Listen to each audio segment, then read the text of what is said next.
نحمدہ ونصلی علی رسولہ الکریم۔ عزیزان محترم، میں Muhammad Aslam Dode, chairman liberal party Pakistan آپ سے مخاطب ہوں اور آپ دیکھ رہے ہیں liberal party Pakistan YouTube channel. عزیزان محترم، آپ کو پتہ ہے کہ اس چینل کے توسط سے لبرل پارٹی پاکستان کا منشور آپ کے سامنے بیان کیا جاتا ہے اور میں اسی مقصد کے لیے وقتاً فوقتاً آپ کے سامنے اپنے خیالات کا اظہار کرتا رہتا ہوں۔ عزیزان محترم، liberal party Pakistan YouTube channel آپ کا اپنا چینل ہے۔ میں توقع ظاہر کرتا ہوں اور امید کرتا ہوں کہ آپ اس چینل کو سبسکرائب کریں گے، لائک کریں گے، شیئر کریں گے اور بیل آئیکن کو بھی دبا دیں گے تاکہ پارٹی کی طرف سے دی جانے والی معلومات اور گزارشات بر وقت آپ کے پاس پہنچیں اور آپ اور آپ کے دوست احباب اور عزیز و اقارب ان سے مکمل طور پر استفادہ کر سکیں۔ عزیزان محترم، آپ اس حقیقت سے بھی آگاہ ہیں کہ لبرل پارٹی پاکستان کے بینر تلے، اس کے سٹیج اور پلیٹ فارم سے ان دنوں آپ کے سامنے 8 قسم کے اہم ترین پروگرام پیش کیے جا رہے ہیں، جن میں سے چھٹا پروگرام میری لکھی کتاب لبرل نظام حکومت کا خلاصہ ہے، جو آپ کے سامنے ایپیسوڈز کی صورت میں پیش کیا جا رہا ہے۔ عزیزان محترم، میں اس کے کئی ایپیسوڈز آپ حضرات کے سامنے رکھ چکا ہوں۔ آج اس کا اگلا ایپیسوڈ پیش کرنا مطلوب ہے۔ میں اس حوالہ سے آپ کے سامنے یہ بتا رہا ہوں کہ ریاست کی ابتدا کا نظریہ کیا ہے۔ عزیزان محترم، ریاست کی ابتدا کے بارے میں مذہبی نظریہ آپ کے سامنے رکھ چکا ہوں۔ اس کے علاوہ 5 کے قریب سیکولر نظریات بھی آپ کے سامنے رکھ چکا ہوں، لیکن وہ نظریات دانشوروں کو مکمل طور پر قابل قبول نہیں ہے۔ تو میں نے بھی اس سلسلہ میں اپنا ایک نظریہ پیش کیا ہے۔ یہ نظریہ ہے جدلیاتی لبرل نظریہ، اور یہ نظریہ قوانین فطرت کا فہم حاصل کرنے پر مشتمل ہے۔ عزیزان محترم، تو میں آپ کو اسی حوالہ سے یہ بتا چکا ہوں کہ بھوک اور پیاس سے متعلق انسان نے کس طرح فہم حاصل کیا، حفاظت سے متعلق انسانوں نے کس طرح فہم حاصل کیا، قوانین فطرت کا فہم کس طرح حاصل کیا، خاندانی زندگی سے متعلق قوانین فطرت کا فہم انسانوں نے کیسے حاصل کیا، قرابت داری رشتے ناتوں سے متعلق قوانین فطرت کا فہم کیسے حاصل کیا، اطاعت اور اختیار سے متعلق انسانوں نے قوانین فطرت کا فہم کیسے حاصل کیا، اور معاشرتی ضروریات سے متعلق قوانین فطرت کا فہم کیسے حاصل کیا۔ گویا کہ میرے نزدیک ریاست کا وجود اس وقت پیدا ہوا، ریاست کا وجود اس وقت عمل میں آیا جب انسان قوانین فطرت کا فہم حاصل کرتے کرتے کرتے کرتے ریاست تک پہنچنے میں کامیاب ہوئے۔ گویا کہ قوانین فطرت کا فہم انسان نے حاصل کیا زندگی کے مختلف ادوار میں۔ اگر یہ فہم انسان کو حاصل نہ ہو پاتا تو انسان آج ریاست تک پہنچنے میں کامیاب نہ ہو پاتا۔ تو گویا کہ انسان نے قوانین فطرت کا فہم حاصل کیا، سب سے پہلے بھوک اور پیاس سے متعلق قوانین فطرت کا فہم حاصل کیا، پھر اپنی حفاظت سے متعلق جنگلی جانوروں سے حفاظت اور اسی طرح قدرتی آفات سے حفاظت سے متعلق قوانین فطرت کا فہم حاصل کیا، خاندان سے متعلق، قرابت داری سے متعلق، رشتہ داروں سے متعلق، اطاعت اور اختیار سے متعلق اور معاشرتی ضروریات سے متعلق انسان نے قوانین فطرت کا فہم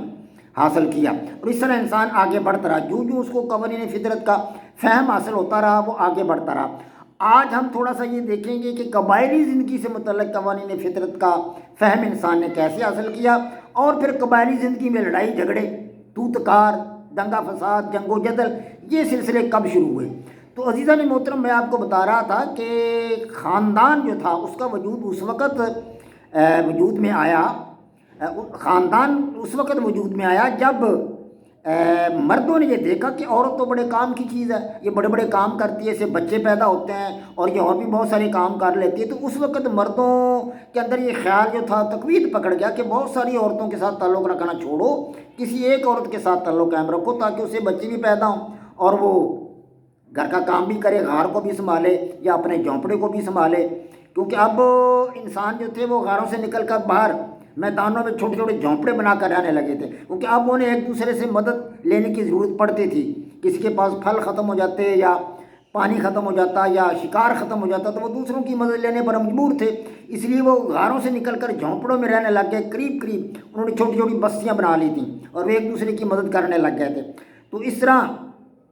خاندان بننے لگ گئے۔ تو اب مطلب ہے لوگوں کو ادراک ہونے لگ گیا کہ یہ میری ماں ہے یا بیٹی ہے یا بہن ہے یا باپ ہے، ابھی یہ نام تو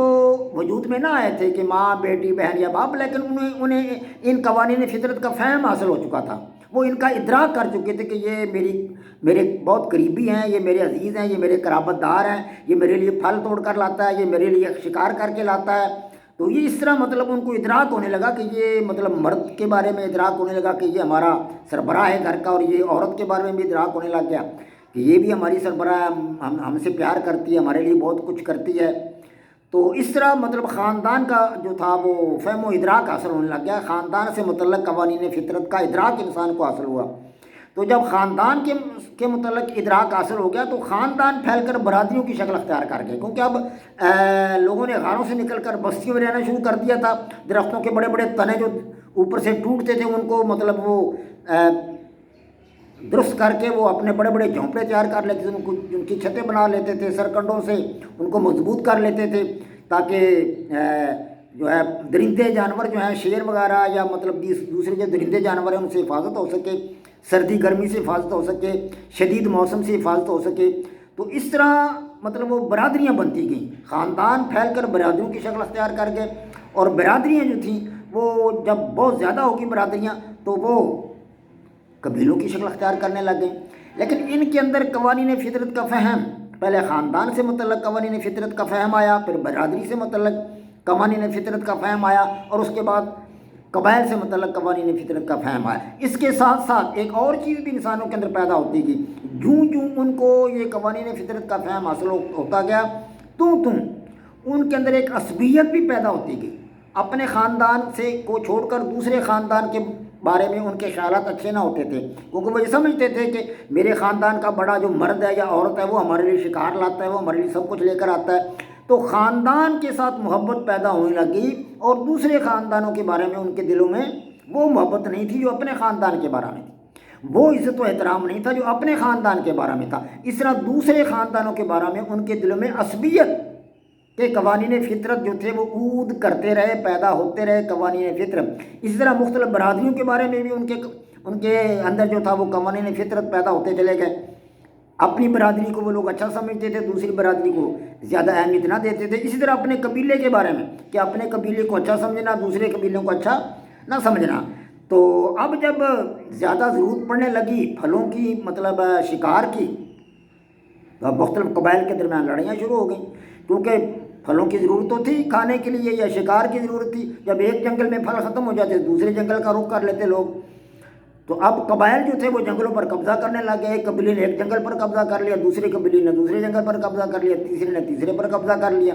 اور جب ایک جنگل کے پھل ختم ہو جاتے، شکار ختم ہو جاتا، تو وہ دوسرے جنگل کا رخ کرتے، لیکن آگے سے وہ پہلا قبیلہ وہاں موجود ہوتا تھا، تو وہاں ان کی لڑائی شروع ہو جاتی پھل حاصل کرنے کے لیے، شکار حاصل کرنے کے لیے۔ تو اس طرح جنگ و جدل شروع ہو گئی، لڑائی بڑائی شروع ہو گئی، تو تکار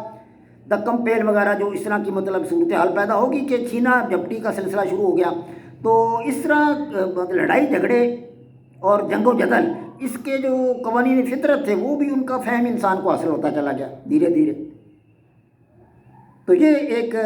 مختصر تھا مطلب ایک خاکہ تھا جو میں نے آپ کے سامنے رکھا ہے کہ قبائلی زندگی سے متعلق قوانین فطرت کا فہم، اور پھر لڑائی جھگڑوں اور جنگ و جدل سے متعلق قوانین فطرت کا فہم انسان کو کیسے حاصل ہوا۔